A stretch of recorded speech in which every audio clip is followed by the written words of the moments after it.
Welcome viewers, welcome to job time. তোমরা দেখতেই পাচ্ছ যে WBSSCর গ্রুপ সি এবং গ্রুপ ডির বিষয়ে আমি এই ভিডিওতে কিছু কথা বলবো। তো সম্পূর্ণ বিষয়টা জানতে তোমরা ভিডিওটা শেষ পর্যন্ত দেখো। কেমন কি কাট অফ যেতে পারে জোন ওয়াইজ, কতটা কম বেশি, এবং নিয়োগ তোমাদের কবে হতে পারে সেই নিয়েও বলবো। তো group C group D result তোমরা বুঝতেই পারছো, সামনে ভোট, কিন্তু তোমরা এটা মাথায় রাখো যে এটা তো এপ্রিল মে মাসের মে মাসে তোমরা পাবেই রেজাল্ট, কারণ রেজাল্টে আর বেশি দিলে নয়। ইলেকশনের জন্যই এই মাসে তোমাদের রেজাল্ট বেরোচ্ছে না, মে মাসের মোটামুটি সেকেন্ড উইকে তোমরা রেজাল্ট পেয়ে যাবে। তো এই গেল গ্রুপ সি এবং গ্রুপ ডির রেজাল্ট সম্বন্ধে।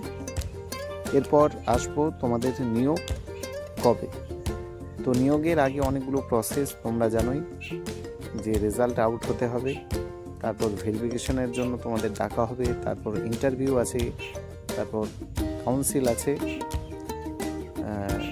তো এইসব সমস্ত কিছু প্রসেসিং, মেরিট লিস্ট, কাউন্সিলিং, এইসব হতে হতে তোমাদের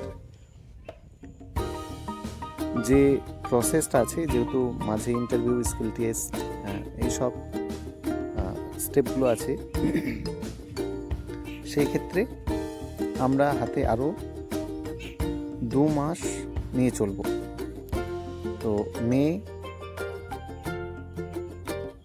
এপ্রিল, এটা এপ্রিল, মে, জুন, জুলাই, তো আগস্টের দিকে তোমাদের নিয়োগ।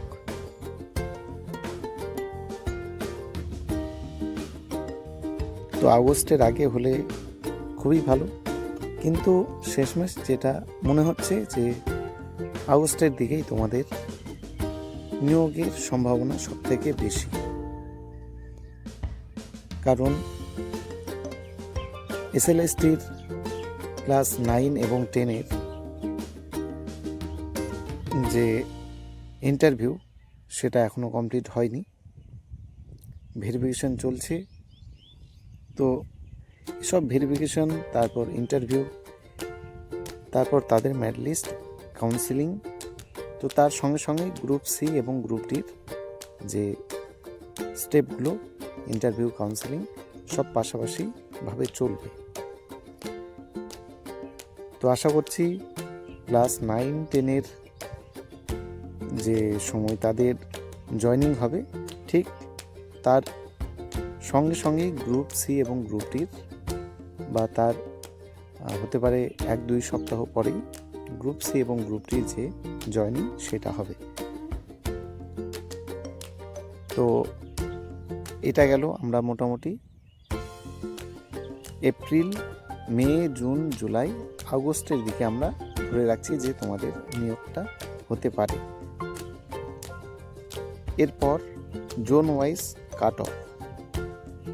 তো এটা পরিষ্কার, গ্রুপ সি এবং গ্রুপ ডির মধ্যে আমরা রেজাল্টের তারতম্য দেখতেই পাবো। কিছু কিছু জোনে 40 আউট অফ 40, তো কিছু কিছু জোনে আমরা আশা করব যেন সেটা না হয়, কারণ 40 আউট অফ 40 হলে কম্পিটিশনটা বুঝতেই পারছো। তো সেই ক্ষেত্রে যদি 38 আউট অফ 40 বা 39 আউট অফ 40 হয়, তাহলে খুব ভালো হয়, কিন্তু এটার গ্রুপ ডির ক্ষেত্রে সম্ভাবনাটা খুবই কম। গ্রুপ সির ক্ষেত্রে সেখানে যেহেতু 60-তে, তো সেইখানে আমরা জোন ওয়াইজ কম বেশি দেখতে পাবো। তো গ্রুপ ডির ক্ষেত্রে আমরা 40 আউট অফ 40 এর সম্ভাবনাটাই বেশি দেখতে পাচ্ছি, এবং গ্রুপ সির ক্ষেত্রে সেইটা আমরা 58 আউট অফ 60 বা কোথাও কোথাও তার থেকেও কম দেখতে পাবো।